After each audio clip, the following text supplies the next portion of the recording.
Oh, we are live. So this is very scary for me. I just finished doing one. I deleted it because I didn't like it. Talking too much, talking too slow, not really being myself. So, yes. And I also don't have to give 500 backstories. I'm trying something new. I'm trying something different, trying to grow for 2020. And basically, every single time I do something new, I give my whole backstory.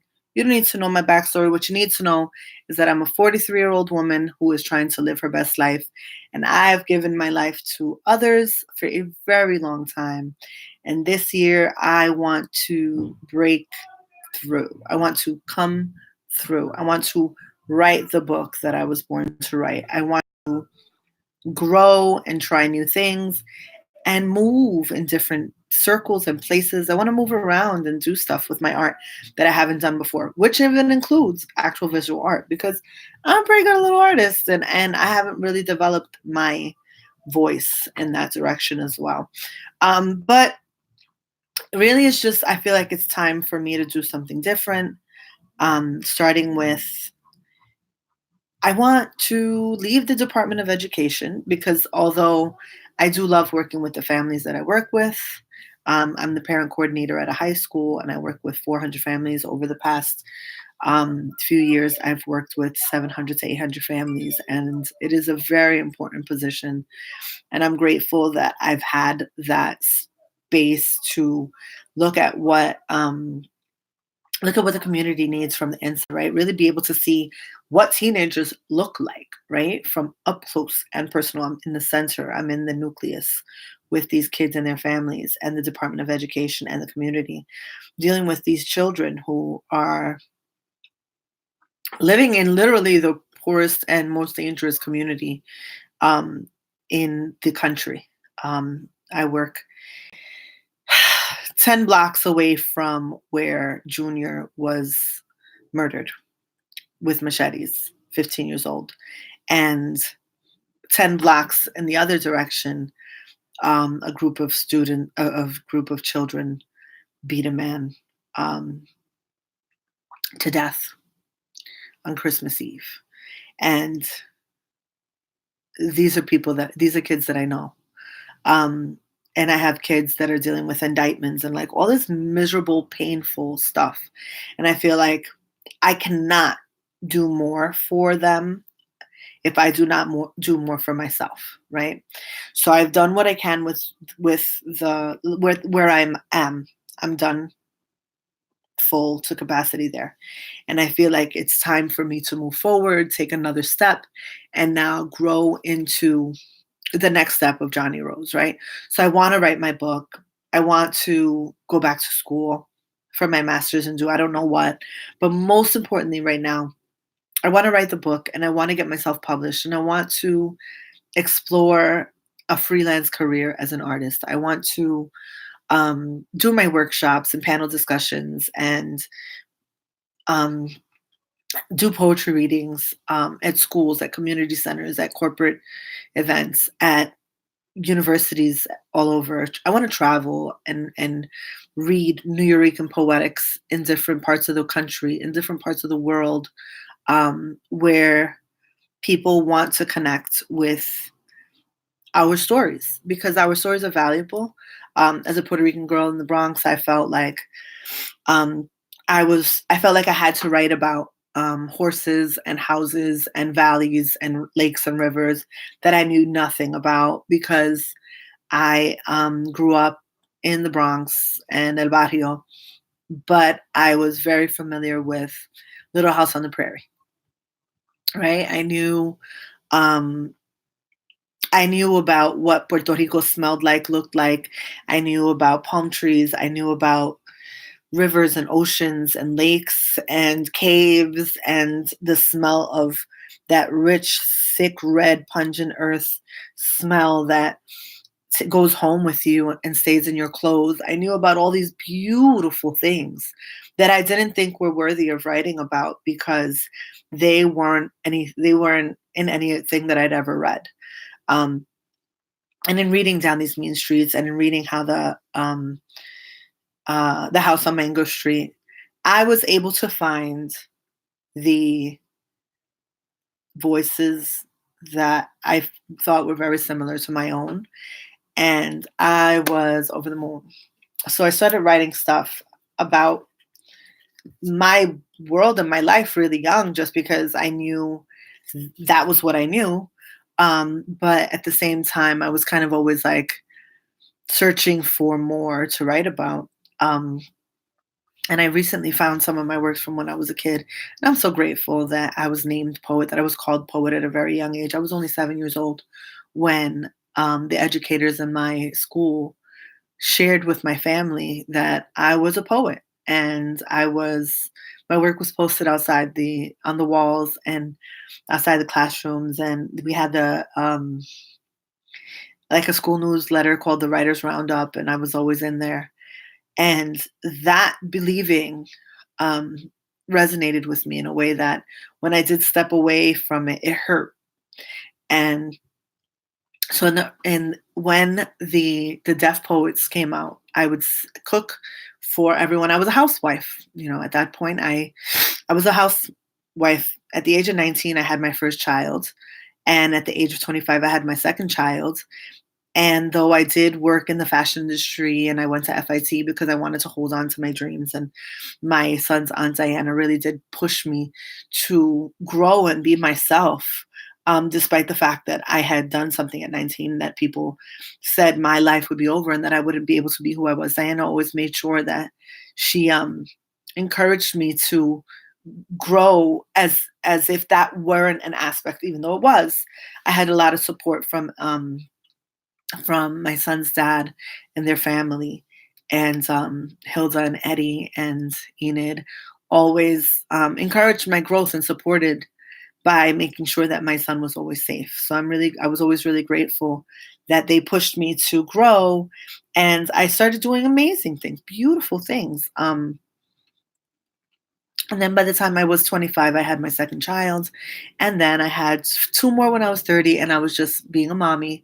And it was beautiful. And I worked in the schools and I helped everybody, and learned about what kids needed and what our students needed to be able to thrive and grow, which is an incredibly important position in our society. So I'm grateful that I had my time in the Department of Education with smaller children and with high school students. And I also worked at my college, so I was tutoring and teaching adults as well. And when I was at the Acentos Poetry um, Foundation's workshop series at Hostos Community College, I was able to work with Nobel Prize winning and Pulitzer Prize winning poets who they didn't have them yet, but they were that good then. Um, and we had everybody there from just, casual poets who just love to write to award winning poets. And it was an amazing experience. So I kept that with me. I kept that in my heart, and I started La Sopa NYC, hashtag La Sopa NYC, the School of Poetic Arts, with my brothers Papo Swiggity, Juan Papo Swiggity Santiago, and George Urban Hibaro Torres, and in Brooklyn when I was there at Boricua College. So my experience has taken me. People always say, well, what are you doing, and do what you need to.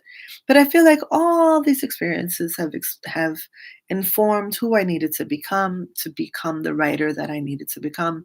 Because at the end of the day, I feel like I'm telling our stories. And in order to tell our stories, not just my story, in order to tell our stories, I need to know who we are. And I feel like I have been blessed with a lot of support from community that has allowed me to experience things like the Pink Door Writers Retreat and VONA, Voices of Our Nation Art Foundation, where I wrote with and listened to poets and writers of all genres from all over the world, which was phenomenal, that experience. So, and honestly, just being in New York City, knowing all these amazing artists, like you learn little things from everyone.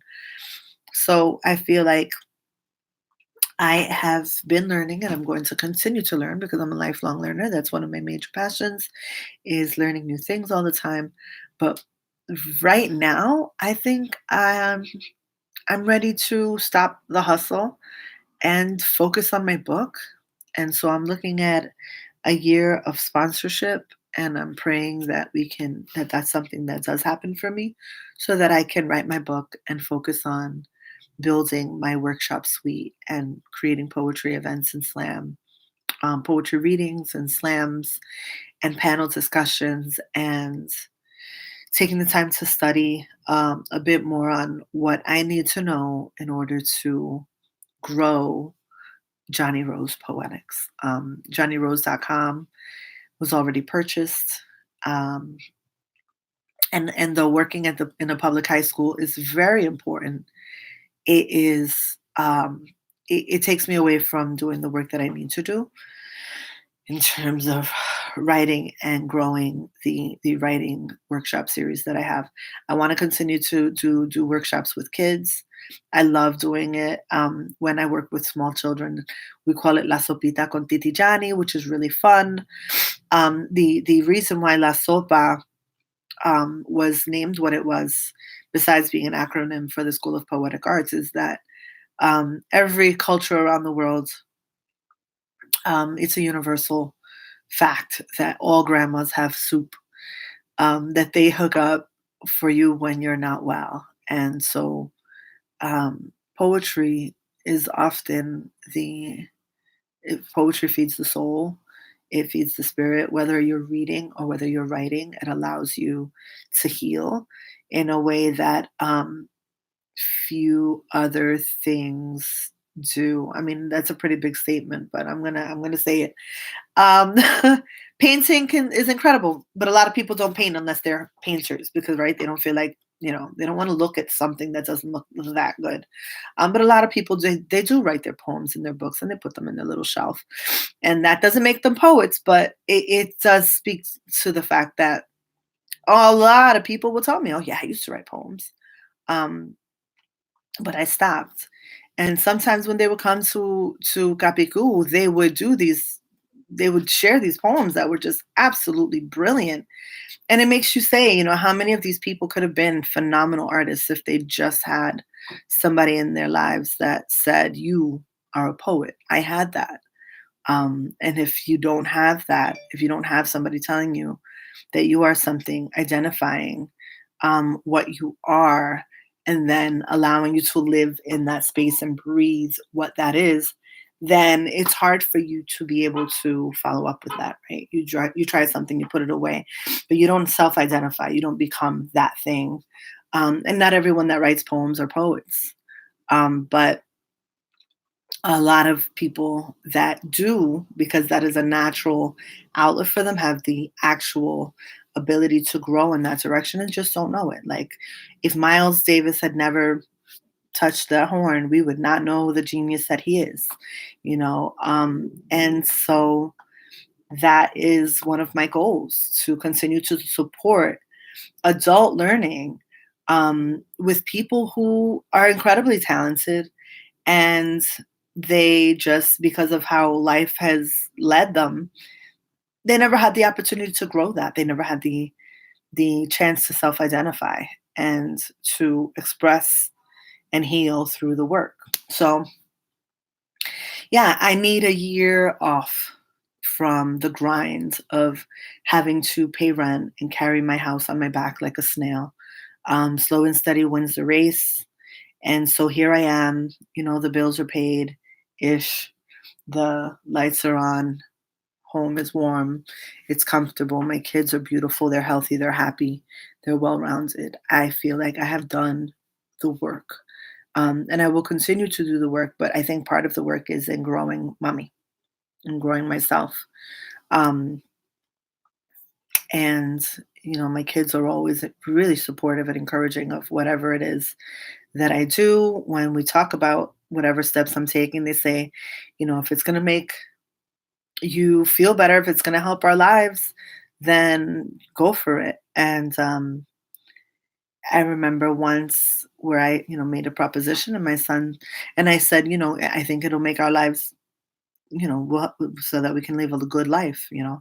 And my son said, "Well, it's fine that you want to make it better," but he made sure that I understood that we have a good life.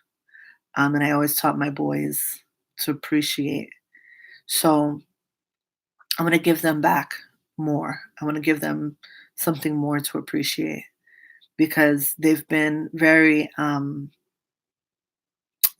proud of me, and they've been very understanding of the lack that we have, and I want them to live in abundance. I want to live in abundance and growth and set my trajectory so that they are taken by that momentum and they can really grow past who they are supposed to be, right? They're just some Puerto Rican kids in the Bronx. And despite all of my potential and all the things that I could do and have done, I really didn't see myself as more than a Puerto Rican girl in the Bronx, therefore, pregnant by 19. Um, Even though I had all the makings of a girl who would be able to push past all the statistics. You know, I was a kid with scholarships. I went to school at the Trevor Day School on 88th and Central Park West. I attended prep for prep at Trinity. I was a powerhouse. But the emotional work wasn't being done to support me. And that's actually part of the work that I want to do. You know, I don't think that I can write I mean, I wanna write about the community. I wanna write about what is actually happening. Like, part of that is I wanna know what the X factor is, right? What is it in our world? What is it in our community that creates the haves and the have-nots?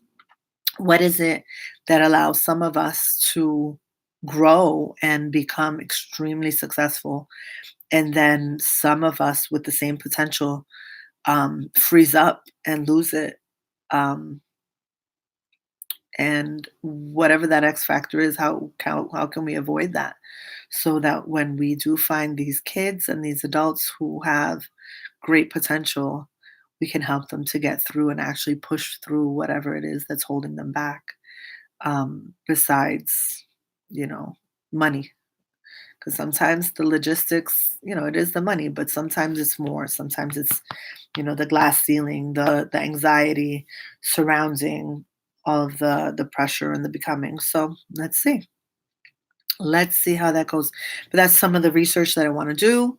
I want to have my website. I want poetry workshops. I want a bookstore. I want a coffee shop with a bookstore where we can do readings and we can have movie nights and we can do karaoke and we can do book clubs and study groups.